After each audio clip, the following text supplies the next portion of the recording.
Welcome back. Brice, the football season's over, so it's time to hand out some awards. And let's start right at the top with the team MVP. Who do you got there? I'm going to go with the preseason All-American Nathan Yelk. He led this team with 98 tackles. It was good for 6th place overall in the GLIAC. And the thing about Yelk is that he's often not very looked high upon in other places in the conference because of John Jacobs down at SVSU. But this is probably the best pass coverage linebacker that there is in the GLIAC, and he doesn't get enough looks, in my opinion. Yeah, he did have 2 interceptions as well this season. I really like Nathan Yelk as well as the MVP.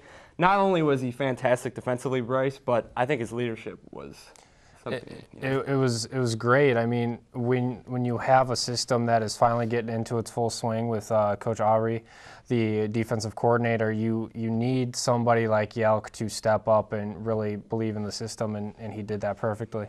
Yeah, okay, we got the MVP, Brice. How about the Offensive Player of the Year? That's going to go to the running back, Mark Boussois. He led this team in rushing, and he had that senior leadership in the backfield that we didn't really have because, you know, Kopak is coming up through the ranks, but he's still younger. And to have Boussois back there, he led this team also with touchdowns too. And he's just a really good overall guy. I mean, we saw that with the bond that he had with the band and the people on the front sidelines and everything like that. So he's the best player on this offense. I selected 2 guys for Offensive Player of the Year. Mark Boussois, as you selected, but I also went with Zach Nichols as well. 47 catches, 8 touchdowns, and down the stretch, I don't think there was a better player the last few games than Zach Nichols. Yeah, Nichols did do a good job. But something I forgot to mention about Boussois is that Boussois is an amazing blocker. He's probably the best blocker that we have that isn't a lineman. So it was good to see him, especially pick up in those games where the passing game got into full swing. He was able to be there and still contribute even if he wasn't getting the yards on the ground. Yeah, how about the Defensive Player of the Year, Brice? I'm going to go with Zach Gauthier. He was 2nd in the team in tackles, 1st in picks with 3. One of them that he ran back for a touchdown. He was 8th in the GLIAC for overall tackles, and he had at least 1 sack per game. I'm going to go with Nathan Yelk right there. 98 tackles, led the team. 1st team all GLIAC, so Nathan Yelk's my choice for Defensive Player of the Year. How about the Most Improved Player? My pick for most improved player would have to be Carter Kopak. It's the only option in my opinion because last year, I mentioned this earlier in the season, he was more known as a football player, not as a quarterback. And he, especially in the second half of this season, he really stepped up. He calmed down more in the pocket. He made smart, intelligent throws. We saw that a bunch of times against Hillsdale and Wayne State. He had only 3 interceptions this year. That was behind Kunda from Ashland and Eichik from Grand Valley in terms of how many interceptions were thrown. Had a 57.9% completion rating, and he's starting to become that player that we know that he can be. I'm really excited to see what he can do next year too. Yeah, I really like Carter Kopak as well. 14 touchdowns, only 3 interceptions. He made a lot of great plays with his legs as well, and I think next year he's going to have a breakout season. How about your unsung hero, Brice? I'm going to go with Jack Rustman, offensive lineman. He was named to the 2nd team All-GLIAC because he anchored that O-line, which only gave up 2 sacks a game, which is better than what we were last year.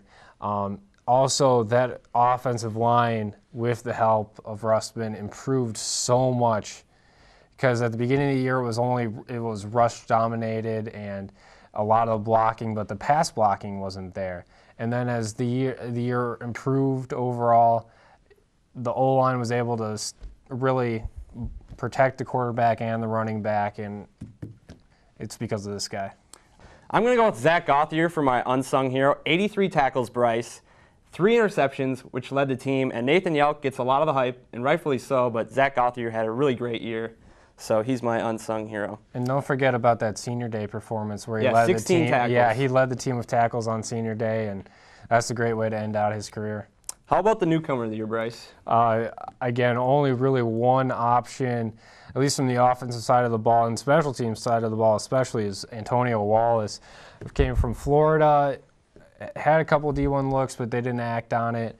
And he was number 1 in the conference for punt return yards, with a punt return for 82 yards against Tiffin. That's unbelievable what you can do when you have such a good return game like that on special teams. And don't forget, he had all those rushing touchdowns running the ball, too, on offense. Yeah, like Wallace says, the newcomer of the year as well, but I got to give honorable mention to Dimitri Stewart on defense, too. Well, Brice, it was a great season. Any final thoughts on the year? We've improved so much that a lot of people don't really see where we have, because when you turn a team from 2-8 to 6-4, the work in the offseason that's being done, the practice hours and all these things that have happened, they don't get viewed upon. And especially in a GLIAC that has improved so much. Look at Finlay, who's turned their season around. Northwood is way better than they were last year. Those are 2 teams that we could have beaten to finish 8-2 if we were in still an unimproved GLIAC. But Northern was one of the pieces that turned the GLIAC around into the best team in Super Regional, best conference in Super Regional 3. And they did it behind their coaches. They did it behind their seniors. And next year, it should be really good to see a 7-3 season, 8-2, not out of the possibilities. Yeah, next year should be fun. Well, that's going to wrap up this week's edition of Cat Chat. For Brice Burge and the entire Cat Chat crew, I'm Pete Francis. Until next time, go Cats.